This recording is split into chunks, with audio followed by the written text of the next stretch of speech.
The world is a vampire.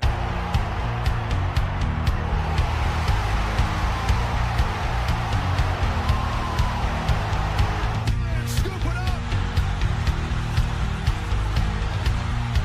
Brad Haley will score.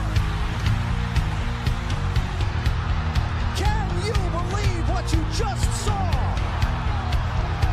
15, 20, 25, 30, 35, 40, 45, 50, 45. Here goes Davis. Oh my God. Davis is going to run it all the way back. Auburn's going to win the football game. Auburn's going to win the football game. Hey, let's go. Get in here. Get in here right now. Get in here. You are now watching College Football Frenzy. Here are your hosts, JJ Seglio and Jake Marino. Gentlemen, welcome back to another episode of College Football Frenzy. So apologies for missing last week. Jake, I don't know about you, but it feels so good to be back talking about the undisputed greatest sport on the planet. After the last 2 weeks, I don't know what more you need to see. Genuinely. We got a lot to talk about here. Taking a week off because of Thanksgiving break. Now, happy to be back, and let's get right into it.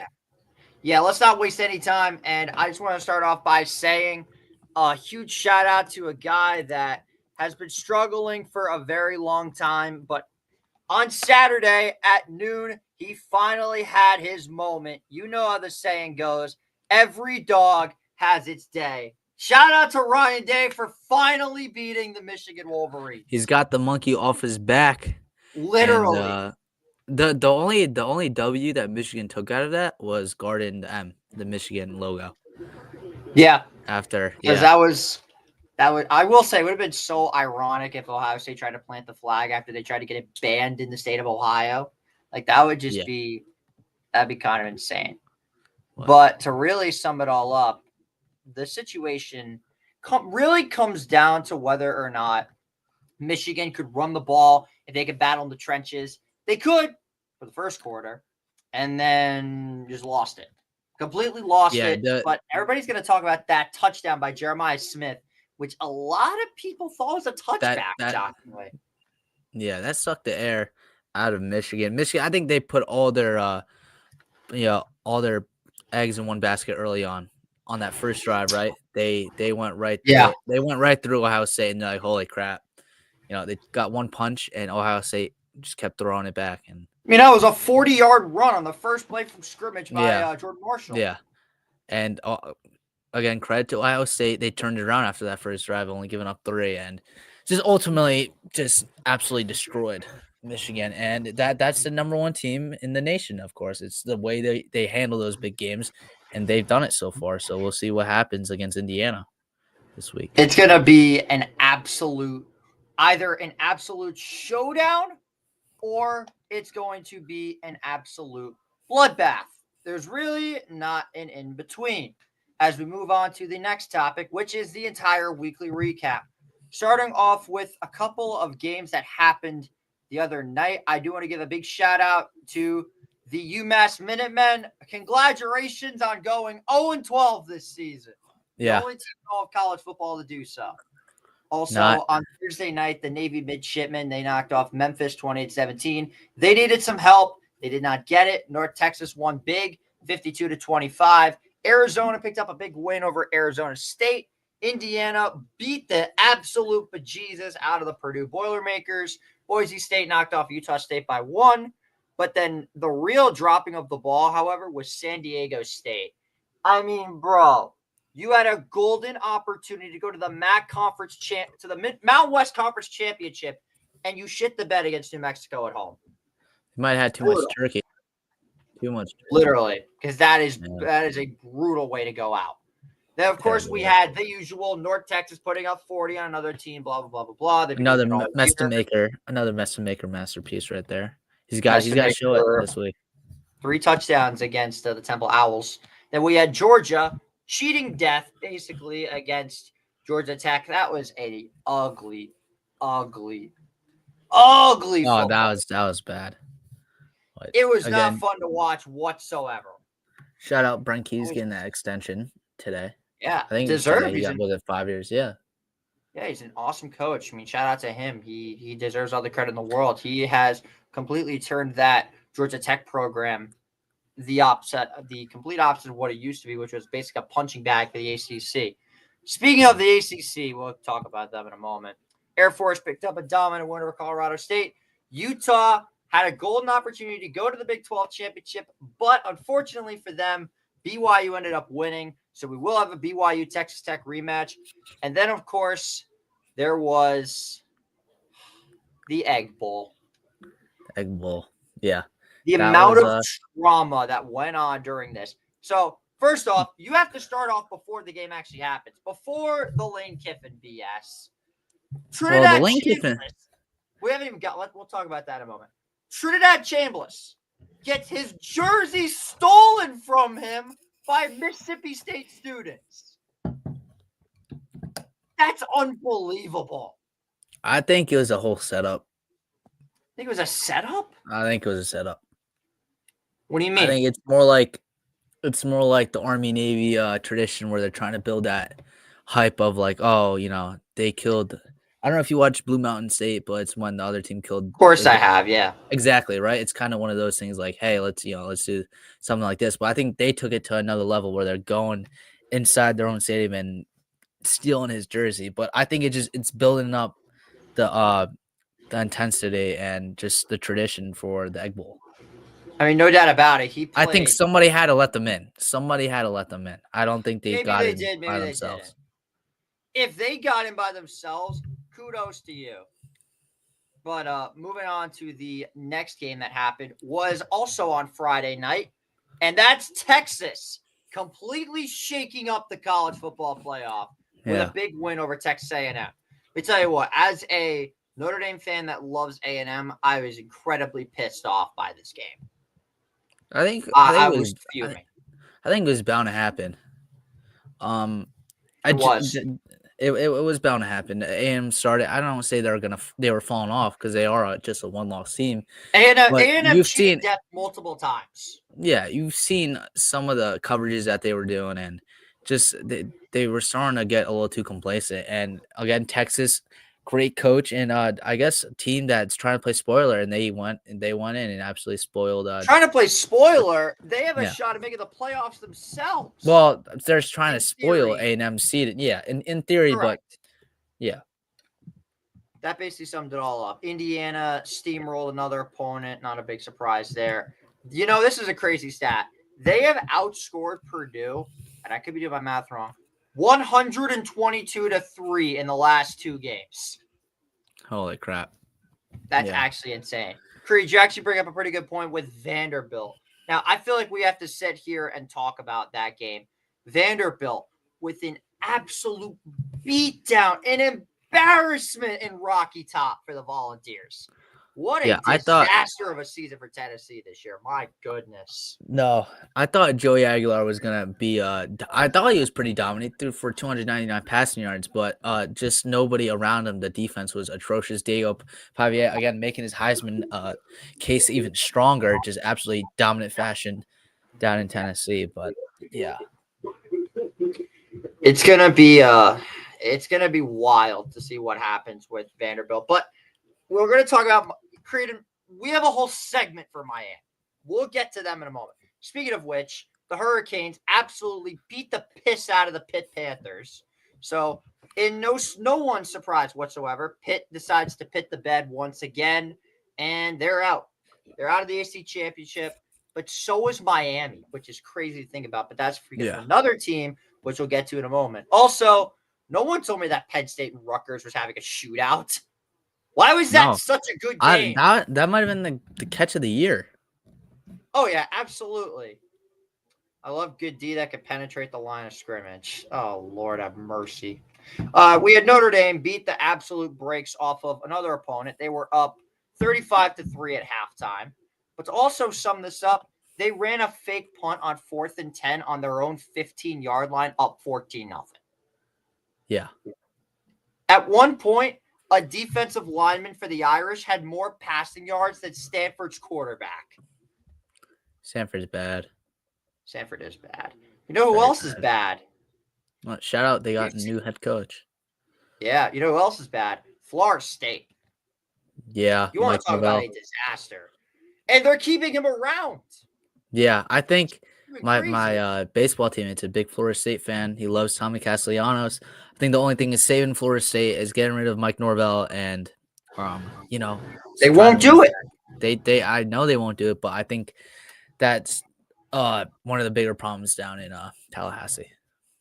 What was also a big surprise and what needs to be talked about is the absolute fall off of the UTSA Roadrunners. A huge win for the Army Black Knights down in the Astrodome on Saturday. That was a big one. Listen, the UTSA, I'm pretty sure they were, I want to say maybe 20 and something at home in conference games. And West Point went in there 3 years in a row. They beat UTSA, 2 on the road, 1 at home last year. And they made Owen McCown look terrible. He couldn't get anything going in the second half. And again, shout out Kel Helms filling in a big role after Bryson Daly, but he still controlled it. Noah Short hasn't really gotten the ball in past previous games. He came in that game. He had a big 85-yard touchdown run. And again, Nate Woody's defense standout. A big interception by Jaden Mays. So again, Jeff Monken, he could be throwing his name in there for another big coaching job. Someone said that Monken was going to get fired this season after the Tarleton game. Yeah. But they turned out to have an all right season, despite of all the holes that they lost. We don't need to talk about that absolutely dreadful game against Tulsa the previous week. No. Yeah. Listen, Monken understood it was bad coaching. He owned up to it. And he also said that his quarterback was trying to make a play. And it's a part of the game, taking all these risks. And, that's what are your thoughts on 5-star quarterback Jared Curtis switching from Georgia to Vanderbilt? I did not expect that whatsoever. No, yeah, but it shows that was very surprising. Vanderbilt is really on the rise, like genuinely. This program is elevating themselves to a legitimate squad in the SEC. I forgot today was National Signing Day. Yeah, Notre Dame had 27 recruits. No one decommitted. That's good. Also, I know Syracuse's top receiver. He decided not to sign today. He was a 5-star recruit. Well, yeah, so that's I mean, after I watched my team get beat 70, I want to go there either. Yeah, I wouldn't want to do that.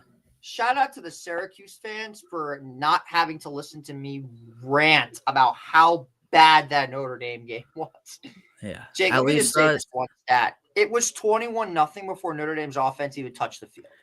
They also got a freshman quarterback whose main sport's not even football starting. So that should tell you. I think Fran Brown was being a little butthurt that he's not going to start. Richie Collins, because Fran Brown might also be on the hot seat after this dreadful. I don't think it's this season. I think it's next season. I wish I could play wide receiver for Syracuse so I could suck in the balls from the corner. Oh, okay. Well, the quarterbacks can't get the ball to them, so you won't. He can't even throw the ball, so you wouldn't be doing anything. No ball sucking for you, Buffalo boy. Just a rapid fire. Fresno State beat San Jose State. Hawaii beat Wyoming. Not a big surprise there. Tulane shuts out Charlotte, which the Charlotte 49ers might go down as one of the worst G5 teams of the year besides UMass. UNLV beat the doors off of Nevada 42-17. NC State won big. Alabama cheats death against Auburn and somehow got rewarded for it. UCLA beat lost to USC. I wish it was the other way around. Michigan State won a football game. Congratulations to them. Washington State blew the doors off Oregon State. Virginia beat VT. JMU absolutely pants Coastal Carolina in Carolina. That was an absolute nightmare of a game. And then the really other game that we need to mention that actually has to be – of course, Oregon survived. It's not a big surprise. SMU, Cal. Let me get there, motherfucker. Damn. Jacksonville State, Western Kentucky, 37-34. Shout out to DeAndre Johnson, who had 122 yards on 5 catches. He's having a breakout season. Absolutely. BYU was trailing. He might get some mid-table P5. Yeah. Baylor was winning against Houston by about 14. Can we talk about Patrick Mahomes? Completely different show, by the way. Clemson won the Palmetto Bowl. Not a big surprise there. Kentucky lost 41-0. That was the freest spread of my life. It was -1 for Louisville. That was literally free money. And to no one's surprise, Oregon beat Washington, and Oklahoma cheated death. Can we just talk about how fraudulent the Oklahoma Sooners are? This team is not good at all. I mean, their offense has literally been Isaiah Satania the last 2 games. Now, here's a guy that could give me some good old morning wood. What are these comments tonight? Well, it's after dark. I shouldn't be surprised. But yeah, you mentioned this, and I do want to talk about it. So we will talk about it. On Saturday night during Stanford Notre Dame, I watched an entire conference collapse. Yeah. I hereby pronounce the Atlantic Coastal Conference dead. We have a 5-loss team in the conference championship. Former Tulane quarterback Darian Mensah. It's because he's making $4.5 million NIL money, and that's why they have. What's even crazier about this, Jake, is the fact that they got in on the 8th tiebreaker. Yeah, that unheard of. Yeah, Mensah he's getting a little Mahomes. Reminds me of Mahomes. Kidding. And shout out to the Miami Hurricanes for absolutely shitting the bed once again. Congratulations. You somehow Mario Cristobal'd yourselves again. Yeah. Anyway, got right in the foot. That basically sums up your weekly recap. You know, we've been talking so much about teams and players. I feel like it's about time we give some love to the coaches because there were a lot of moves throughout. It's gonna be a different next season with these coaches. So let's see how they turn out. Let's start off with the obvious ones. John Summerall going to the Florida Gators. Now, you being an American American Conference guy, what do you think about the hiring Summerall to Gainesville? Summerall, that's going to be a big test for him. I love the idea of him going to Florida again. That recognition, for the past couple of years. Just again, Summerall, he did say he's not going to take Tulane's recruitment class. Not that I think he's being nice. It's because I don't simply think they're good enough to be a competitive in the SEC, right? Of course, he's going to take some players. I'm sure he's going to take Jack Retzloff and a couple other players, but I don't think that recruitment class is going to be as strong as what the SEC is holding there. So again, Summerall doing a great job at Tulane and at Troy for the past 5 years. I think he's went to the championship game maybe 4 times or 5. I think he's been to the championship game for 5 years as a head coach. So he's been doing phenomenal over there. And also coaching in his final American Conference championship. Godspeed to you, John Summerall. You did great. He's got to have one. He couldn't get it last year. Hopefully this is the year. I hope if this game could end in a tie, I'd love that. I love both teams going. The issue, however, is he is facing another team that just lost their head coach, and that is Eric Morris. I'm sorry. I'm laughing at these comments, dude. These comments are actually hilarious. Comments are hysterical. I agree. But shout out to Eric Morris of the North Texas Mean Green. Oh, my God. Getting a coaching offer himself at the University of Oklahoma State. I think he just won Coach of the Year. There were so many washed-up coaches they could have got. They actually got a young guy. Oklahoma State just won their second game of the season. Congratulations to them.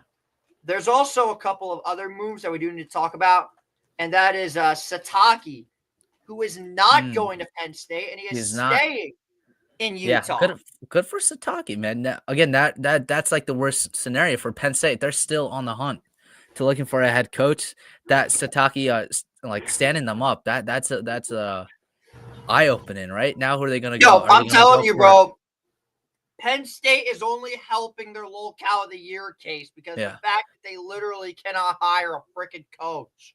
Maybe firing James Franklin wasn't the best idea if you really think about it, because now you can't find anybody else. Also, him going to Virginia Tech. We already mentioned that. But hey, shout out to the Kentucky Wildcats. You finally did it. You finally fired Mark Stoops. It only took almost a decade, but finally. Who did they just get a head coach? Did they make it? I don't think they did. I thought it's the guy from Oregon, the offensive coordinator from Oregon. No. He's going to Cal. Oh, no. Is he going to Cal? Yes. He's So, going to Cal. in Ohio State's Wait, offensive Wait, coordinator wait, is going wait. to The USF. offensive coordinator or the offensive coordinator or the defense coordinator? I thought it was OC. I'm pretty sure the OC is headed to Cal. Yeah, Cal. Okay. Yes. So Okay. Cal got Tosh, and I believe Oregon's offensive coordinator is now headed to Kentucky. Yes.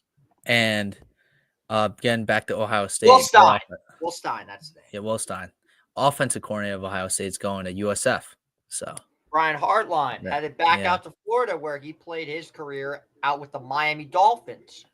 Yeah. Over in the it's a NFL. homecoming for him. Basically, Tampa and Miami are two completely different cities. And Same I'm not state. sure he played with. Basically, I'm not sure if he played with the Bucks. I'm trying to think, what were the other major coaching moves? There were a bunch. The more I think about it, we basically covered them all. And then there's the creme de la creme of college football. The snake himself, Mr. Lane Kiffin. Yeah. I do want to say, and I think we both got to give this man his props. Shout out to Marty Smith, man. They put this guy through absolute hell. I think Kiffin was doing it for the plot, man. He loved watching him suffer there. There was a clip that was taken that was on ESPN, by the way, where he said to message Lane like, "Is there going to be a resolution tonight? Please, God in heaven, tell me yes." And then Lane didn't even write him back. Yeah. Yeah. Shout out to Utica, because why the hell not? Shout out Utica. I like the Utica comments; they're cool.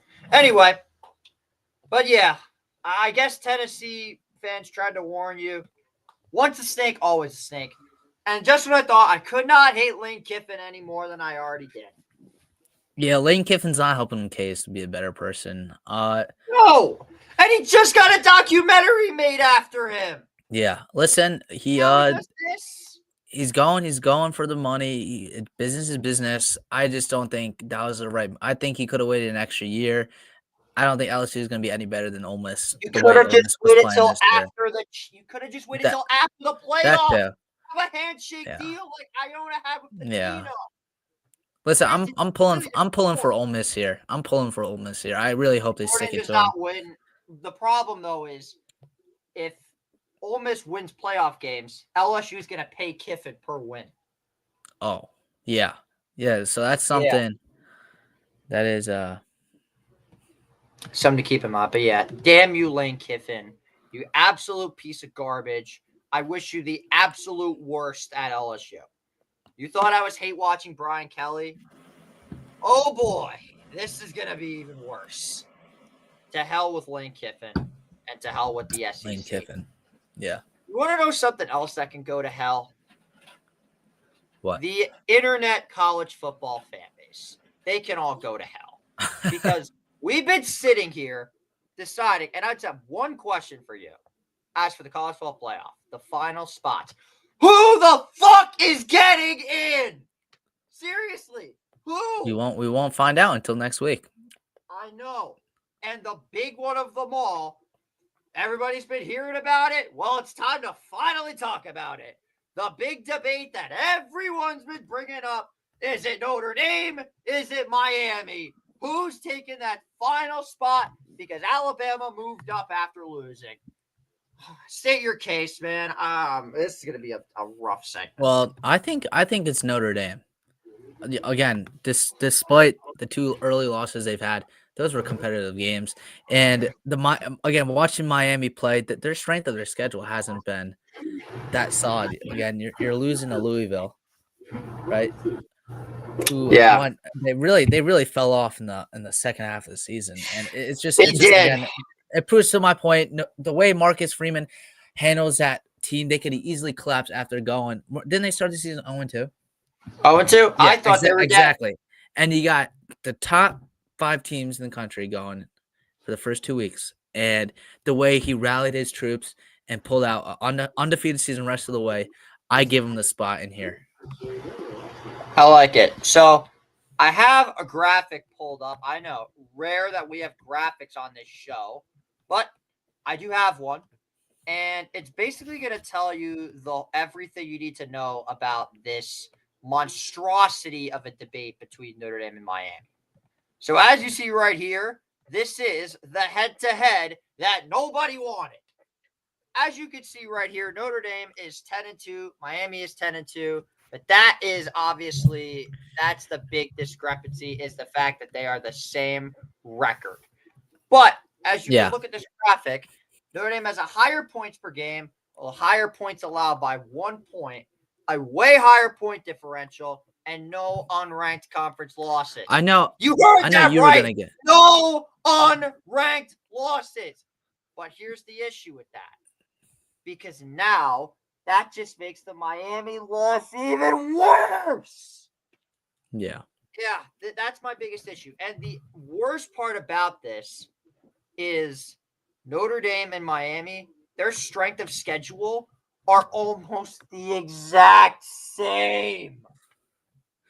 If it's going to be one team here and one team here, if they're side by side, I'm sorry. I don't see a world where Miami doesn't get it. Honest to God. Yeah, I mean, they're going to both teams are going to need a lot of praying this week, right? Yeah, and you want to know what makes it really this worse? does come down. There's a lot of pittiness involved, and the pittiness comes from the ACC. Do you know what these guys are doing? On the ACC network, they are airing Notre Dame losing to Miami 13 times within a 3-day span. Yeah. But I think watching these games on Saturday. The issue, though, is you can watch Duke versus Wake Forest at 3 a.m. and then obviously Virginia versus Virginia Tech at like 9 a.m. at 9 p.m. And then Notre Dame, Miami, Notre Dame, Miami, Notre Dame, Miami, Notre Dame, Miami, Notre Dame, Miami, Notre Dame. Like, I've never seen a conference more desperate ever. Yeah. It's actually remarkable how desperate they are. We're there's gonna need a couple things to happen. They need Alabama to lose, a 3-loss Alabama team. Goodbye, you're out of there. Yeah, they're also gonna need Virginia to lose. If Virginia loses, that pretty much seals it. I think that seals the deal. If Virginia loses, Miami is Miami. in. Yeah, that's what I'm saying. So because they want to put an ACC team in, Yeah. especially if BYU But I don't think and Notre Dame end up next. If Miami and Notre Dame are next to each other, it's going to Miami. See, if BYU loses, they're out too. BYU can't. They can't get blown out here. I think they can't lose. They can't lose at all. Bears got to step up his game. So you also do a 24-hour stream and talk college football all night. Honestly, we could if we really wanted to. Unfortunately, I'm not maybe over Christmas break we will. Who knows? We'll figure it out. I don't know, Jim. I don't know, Jim. No, here's a guy that could talk about Patrick Mahomes all day. Okay, that's enough. That's enough out of you. We'll talk about his Texas Tech Raiders in a moment.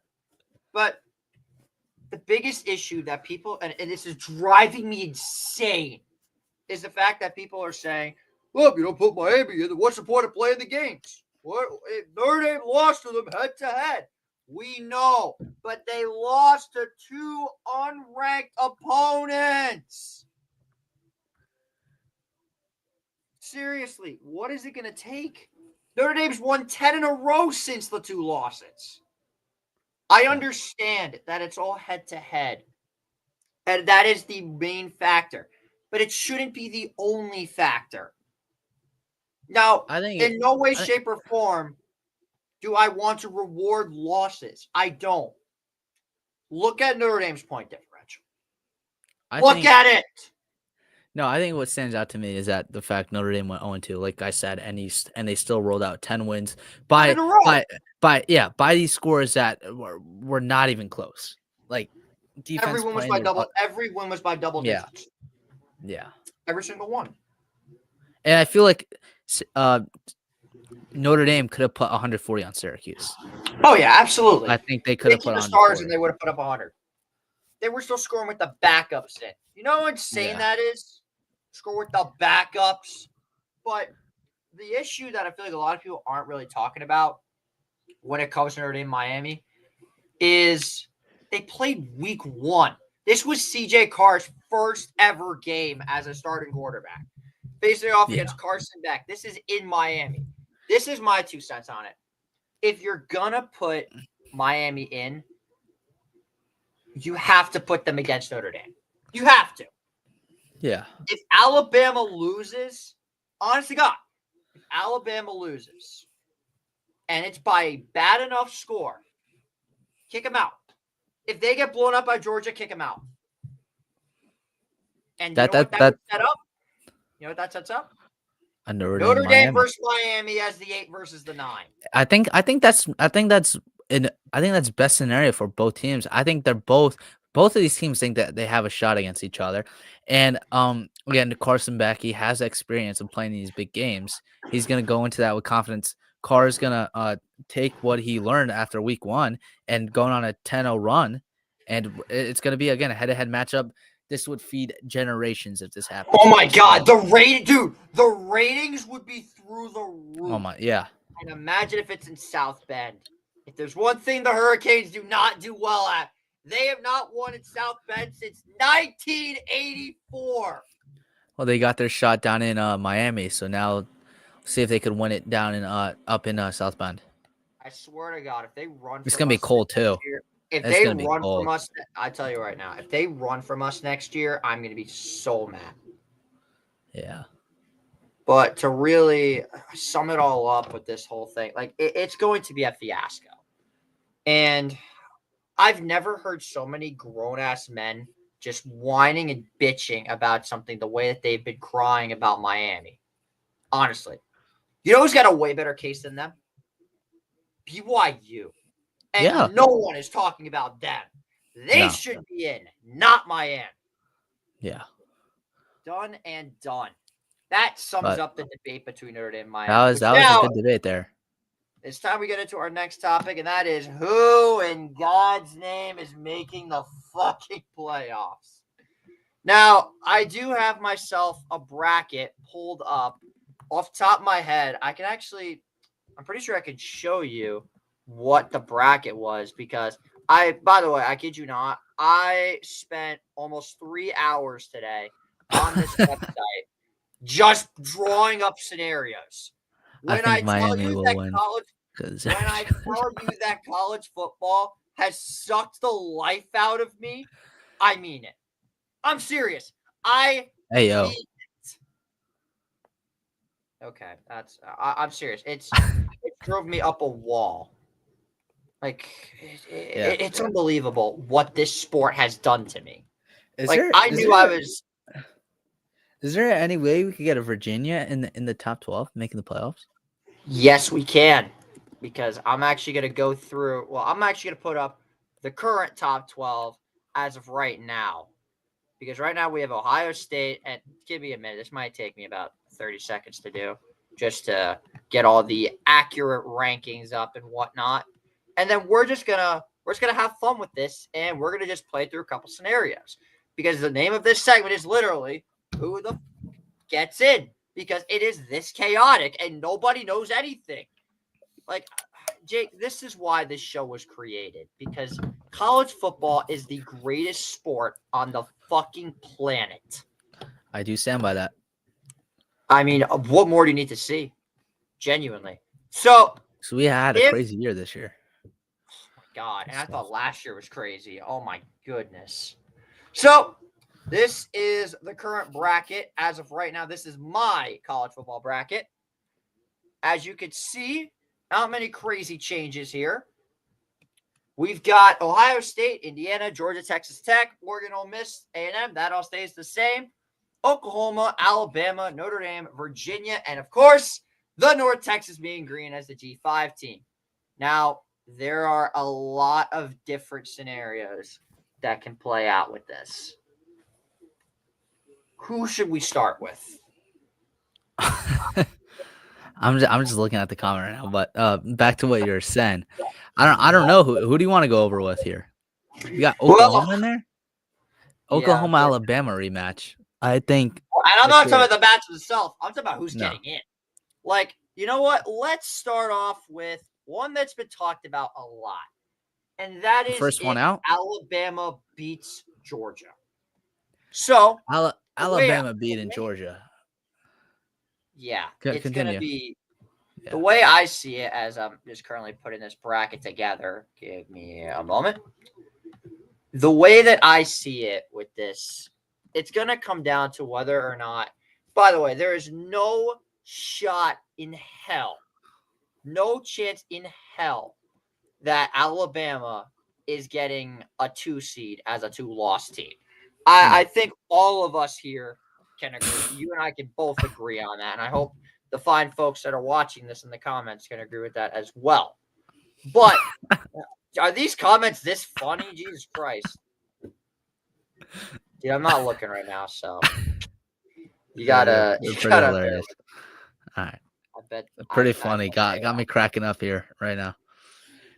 I'm glad they've got you cracking up. This does take forever to do, so I apologize in advance for how slow this is going.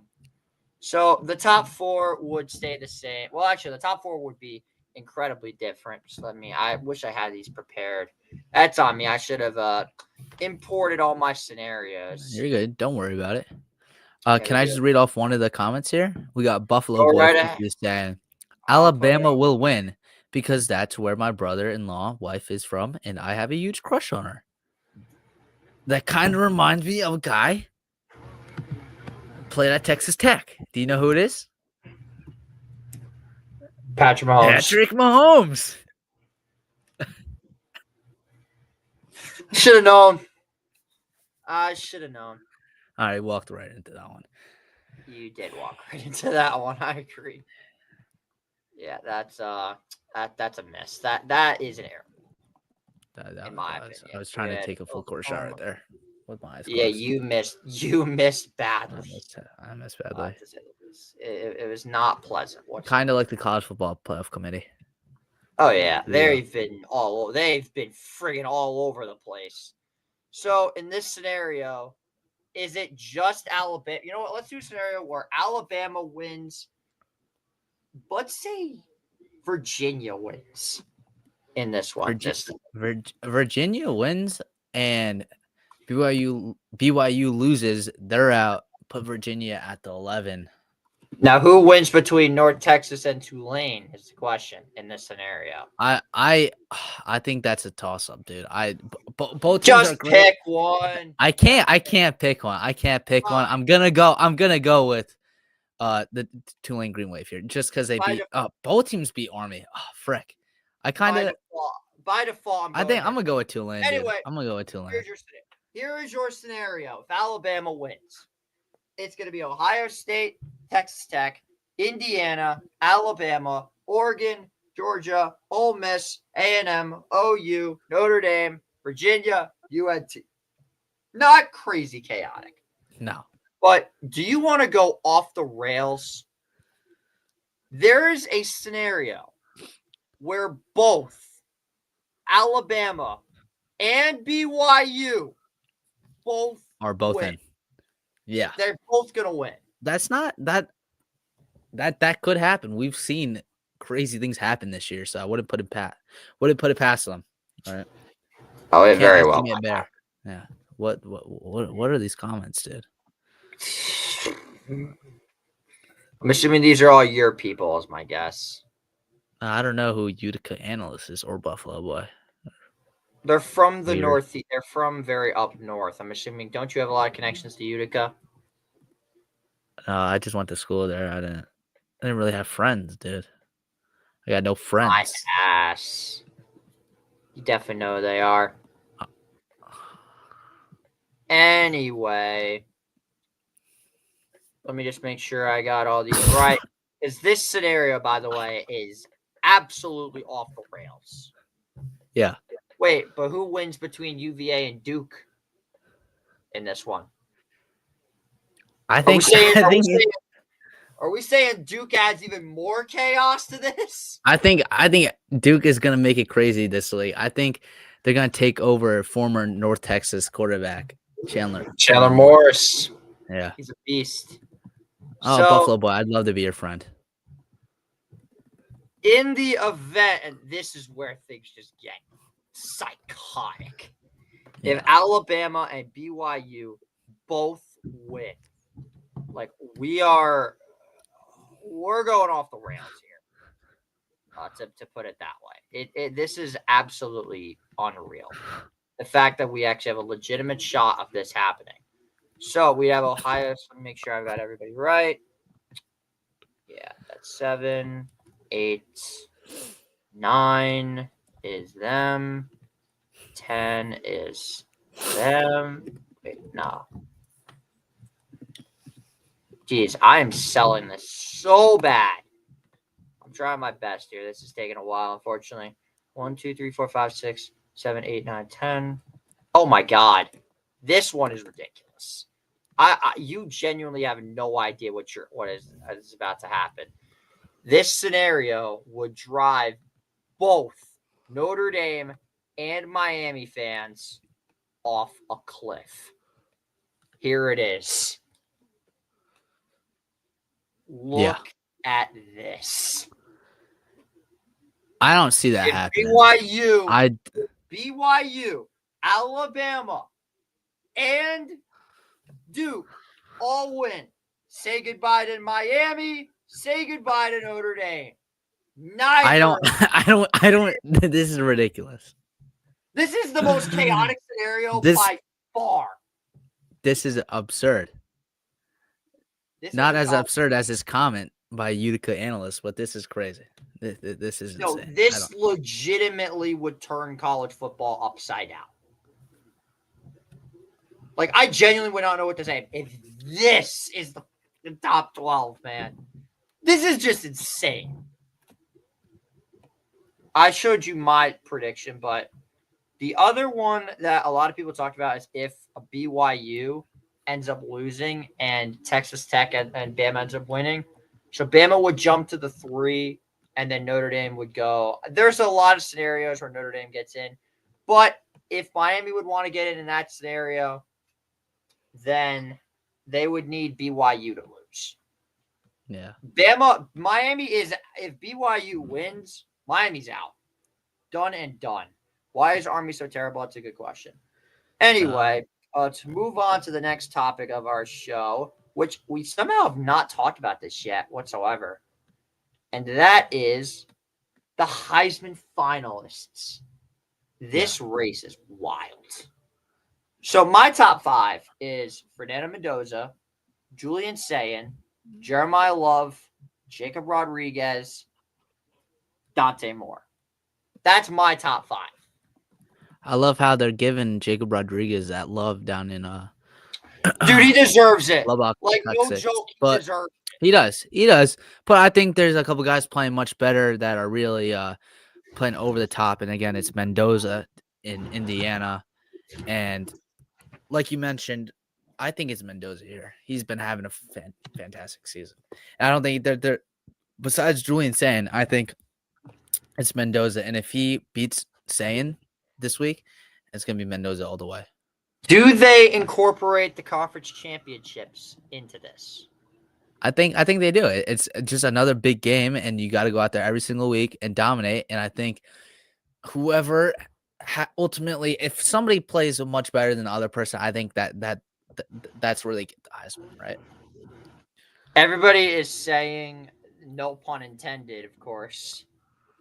Everyone is saying that the Indiana-Ohio State game is really going to showcase whether or not the Hoosiers are legit. And the thing that's kind of insane to me is the fact that I've said Sayin 5 times in the span of 2 minutes. That's got to be a world record. Anyway, the Irish have been led by Jeremiah Love. Texas Tech has been commodored by Jacob Rodriguez. But yeah, Mendoza and Julian Sayin have completely turned this race into an absolute frenzy, and I cannot wait for this Big Ten championship. It's going to be awesome. I think Joshua Block will get 400 grand votes. It's 1,700 somewhere. I double that, 1,800. I'll give him 800 grand votes. Yeah, it's 1,700 somewhere. It is 1,700 somewhere. You're right. So yeah, since the season is basically over, I feel like we do need to talk about this. The biggest overachievers and then disappointments. Let's start off with the overachievers for this season. Who is a team that managed to go above and beyond everyone's expectations this year? So let's start in the SEC. It's gonna be Ole Miss, boy. A&M. Really? Okay. Yeah.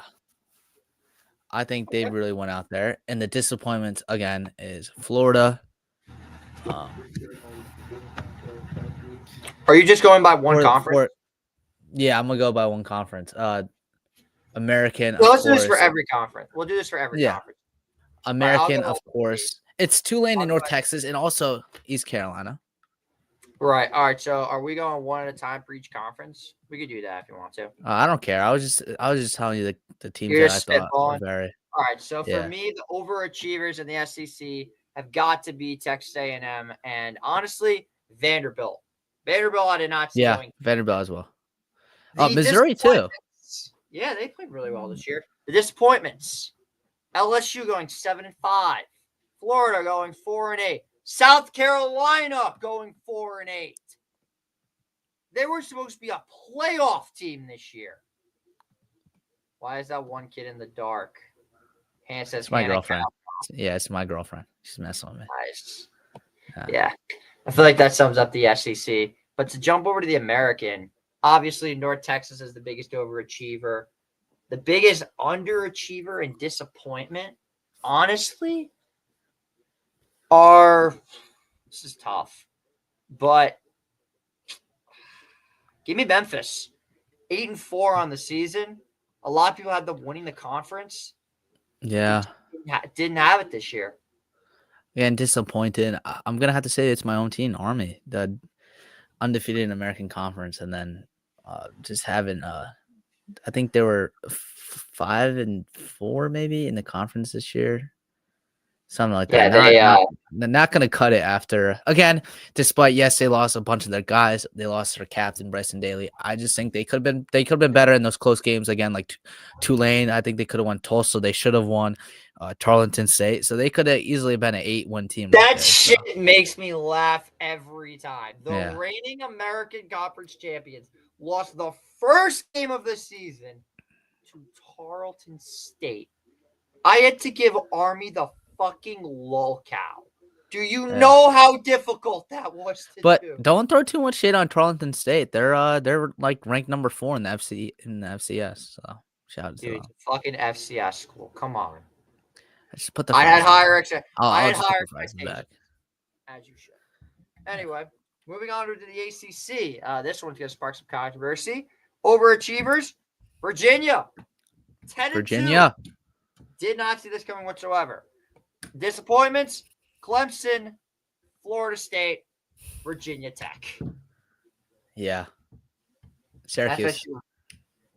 Well, 3-9. I was very disappointed. I mean, the season took a strange turn, losing Angeli, and it died right there. Season crumbled. The season did crumble. So we're all going to see whether or not they can get some. Buffalo Boy, you should make an appearance as a guest speaker. I would pay to see that. Moving on to the Big 12, the overachiever, without a question, Texas Tech. And honestly, Houston had a really good year at 9-3. They did. They had a really nice year. Arizona at 9-3. They played really, really well. The disappointments. Kansas. Yeah, 5-7. Kansas State. Yeah, 6-6. And then Oklahoma State, 1-11. Yeah. Brutal. Next up, we had the Big Ten, and this is going to be a fun one. Overachievers, Indiana. Ohio State. Disappointment, Penn State. Penn State. Minnesota. No, they went their usual 7-5. That's the PJ Flex special. You should know this. Yeah, but that's not good enough. It's not going to cut it. And Michigan State going 4-8. Yikes. Yeah, Michigan State going 4-8. Conference USA. Shout out to Kennesaw State going 9-3. Yeah, Kennesaw State, Jax State. Biggest disappointment, Sam Houston. Made the conference championship last year, 2-10 this year. Big downfall. Huge downfall. Over to the MAC conference. Western Michigan The at Broncos. 8-4. Shout out to them. Biggest disappointment. Northern Illinois going 3-9. That's a team that beat your This Notre Dame team Fighting beat Notre Irish. Dame last year, by the way. That team beat Notre Dame in South Bend. So did Marshall. So did Marshall. And then That is UMass just going right. 0-12. First, shout out The to Green them. Herd. Out in the Mountain West, shout out to New Mexico going 9-3 this year. They had an unbelievable season. And disappointment has to go to Colorado State. Yeah, 2-10. Disaster. In fact, it got their head coach fired. They got Jim Mora, UConn head coach now. Yes, Yeah. They did. Shout out to UConn. Now they got Jim Mora. And Jim Mora getting put on the map.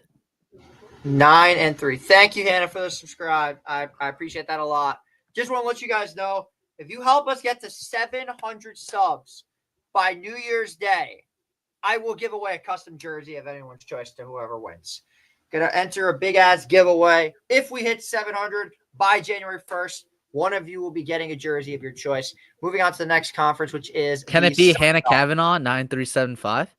Can that be the free giveaway? Yeah, of course. She loves that new Patrick Mahomes jersey. No, actually Justin Fields. If you get her a Justin Fields jersey, she'd wear it. If she wins the giveaway, I will make that. I will make that happen. Oh, I hope Hannah Kavanaugh wins the giveaway. To the Sun Belt Conference we go, and the biggest disappointment is Appalachian State at 5-7. Terrible. Horrible. Terrible. And honestly, the big overachiever, shout out to the Old Dominion Monarchs at 9-3 this year. Obviously, JMU won the division, which is not a big surprise there. But enough about the yaps. It is time we finally get to the moment that everybody's been waiting for. It is, and I lost Jake. Nice. I'm here. I'm trying. It is time. I don't even eat cottage cheese. It is time to predict the conference champions, starting with the Conference USA on Friday night at 7 p.m. I'm not going to be able to watch any of the Friday night games. I got Friday night hoops at the Hack as the Iona Gales host the Quinnipiac Bobcats. I'm on the call for that. It's going to be a lot of fun. Kennesaw State traveling to Alabama to take on Jacksonville State. Who do we got, Jake? I got to go with the hometown native from Newburgh. Give me Johnson and the Jacksonville State. You do know why I have this pen, right? You do know what I normally do with this pen. Not today. Give me Kennesaw State. Wrong. I'm penciling in a victory for the Jacksonville State game. Oh. Yeah. Next up, Troy versus How the hell did Troy make it? Oh, yeah, because Southern Mississippi absolutely shit the bed losing the final 3 games of the season. They did.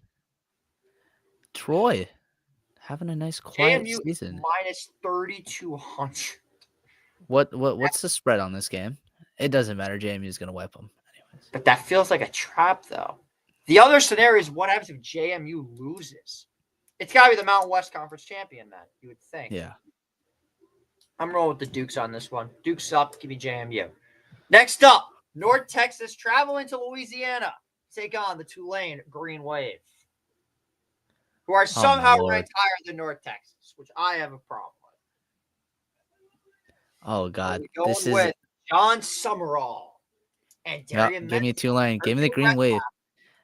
Jake Retzloff. Not so fast. I've been picking them all season. Give me Tulane. Give me Tulane. Give me Tulane. Give me Tulane. What makes you think I'm going to go against them now? Give me Tulane. Eric Morris, Drew Mestemaker, and the North Texas Mean Green to win the American Conference and lock in. I don't know, Jim. I gotta go. I gotta go with Jake Retzloff here. Kind of reminds me of Patrick Mahomes. That is the 8th reference of Patrick Mahomes you have made on this show. I'm convinced you're trying to make the people happy at this point. Next up, I'm a people's please. What are you talking about? UNLV versus Boise State. Just make a pick already. Now, if you remember, I had UNLV winning this conference at the start of the season. That being said, I'm going against them. I'm rolling in with Maddox Madsen and the Boise State Broncos to win the Mountain West Conference over Dan Mullen. Yeah. I'm gonna join your side on that. Give me the Broncos.